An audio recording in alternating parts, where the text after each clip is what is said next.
Have you ever been driving late at night, scanning through the radio dial, and stumbled upon something strange? Something that makes the hair on the back of your neck stand up? Tonight, we're rediving into one of the most chilling and persistent mysteries of the airwaves. The 2 a.m. broadcasts from a station that officially doesn't exist. Imagine this. It's the early 1990s. A small, beloved local radio station, let's call it WZPR, signs off for the last time. Economic hardship, changing media landscapes. The reasons were mundane. Staff packed up, the equipment was sold or scrapped, and the building was eventually demolished. For 30 years, WZPR was just a fond memory for a generation of locals. Until the stories started. It began with late-night truckers and insomniacs. They'd be fiddling with their radios in the dead of night, and right at 2 a.m., a signal would break through the static. It was faint but unmistakable. A calm, measured voice, delivering. A news bulletin, but not just any news. The first reports were about the weather. Expect heavy rainfall starting tomorrow afternoon, clearing by Thursday morning. Simple enough. But the next day, the rain would come, just as predicted. Then it happened again. A forecast for an unseasonable frost. The official weather channels said nothing, but sure enough, people woke up to frost on their windows. This is where it gets truly bizarre. The broadcast wasn't just predicting the weather for the next day. It started forecasting events weeks, even months, in advance. A heat wave in July. A freak snowstorm in October. Every single time, the phantom broadcast was right. People started tuning in, not just out of curiosity, but for the uncannily accurate information.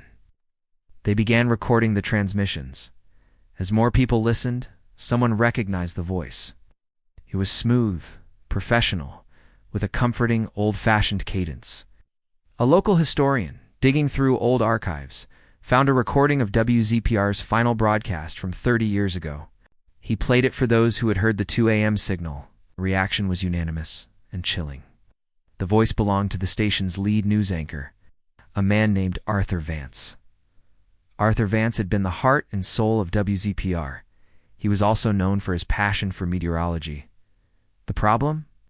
Arthur Vance passed away peacefully in his sleep more than 2 decades ago.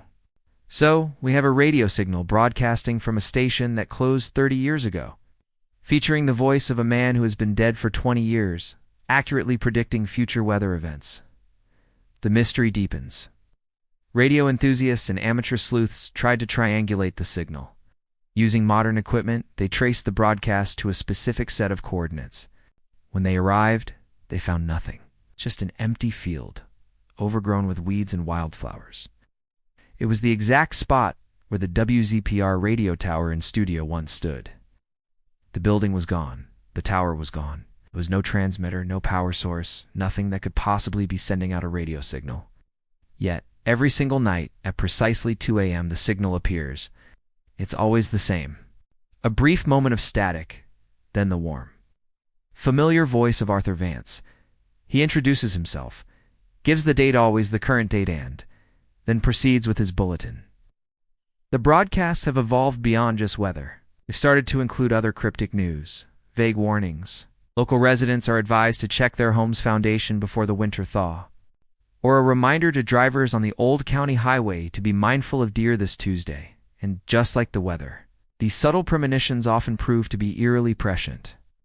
A few weeks after the foundation warning, an unusually rapid thaw caused widespread basement flooding for homes with older, cracked foundations. The Tuesday after the deer warning, a multi-car pileup was narrowly avoided on that exact stretch of highway when a herd of deer darted into the road. The signal itself is an anomaly. Experts who have analyzed the recording say it has characteristics of old analog technology, yet it cuts through the digital noise of the modern airwaves with impossible clarity. It doesn't drift. It doesn't waver. It simply appears at 2 a.m. and vanishes a few minutes later, as if a switch is being flipped in another dimension. There's no sign-off, no station identification, other than the memory of Arthur's voice. Just the bulletin, and then a return to the hiss of empty air. What could possibly explain this? Skeptics have tried to debunk it. Could it be a prank? The dedication is extraordinary. For years, someone would have to perfectly mimic a dead man's voice and have access to some unknown method of predicting future events, all while broadcasting from a non-existent location. And for what purpose? There's no message, no demand, no agenda. It's just a news bulletin. Some speculate it's a stone-tape phenomenon, an echo of the past, imprinted on the very location itself. Perhaps Arthur Vance's dedication to his community and his craft was so strong that his energy, his voice, somehow became permanently embedded in the area, replaying in a loop. But that doesn't explain the new information, the accurate predictions of the future. A simple echo wouldn't be able to report on tomorrow's weather. This leads to more esoteric theories. Is it a time slip? A brief, recurring tear in the fabric of space-time, allowing a voice from the past to access information from the future and broadcast it back?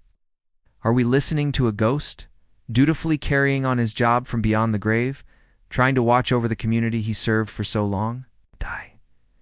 The idea is both comforting and deeply unsettling. A spectral guardian angel on the AM dial. Whatever the source, the 2 a.m. news bulletin has become a local legend, a secret shared among those who know where to tune their dials. It's a nightly reminder that some things in this world defy easy explanation. Maybe, just maybe, the air around us is filled with more than just signals we can see and understand. Maybe it's filled with echoes, with memories, and with voices that still have something to say. So if you're ever awake in the middle of the night, try scanning the quietest parts of your radio. You might just hear it.